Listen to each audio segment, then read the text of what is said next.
Ngisathanda kuthola umbiko la.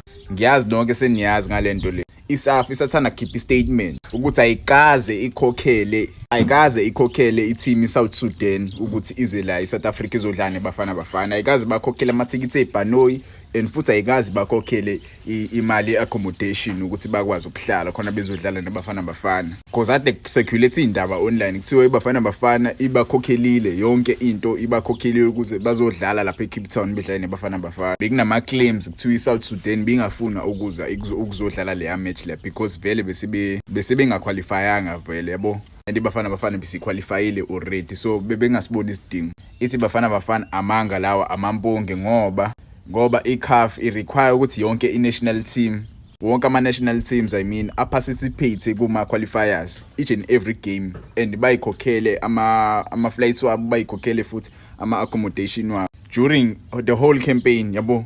I-campaign yonke nje kumele bayikhokhele bona i-football association yaleyo country kumele ikhokhele i-national team yaleyo country yabo. So amampunge wonke lawa iSAF iyayihlaba iyayihlikiza ukuthi lento le abantu abayeke ukuqamba amanga yabo baspreada amanga about iSAF because abantu bayikhulumela nje ayikho evidence abazoyiprovide because i-national i-football association mele ikhokhe iyona mele ikhokhe. uSAF ngakhokhela kanjani enye country izodlala nathi because vele kumele bawaqede ama-qualifiers bethanda bengathanda umthetho weSAF obekiwe yabo.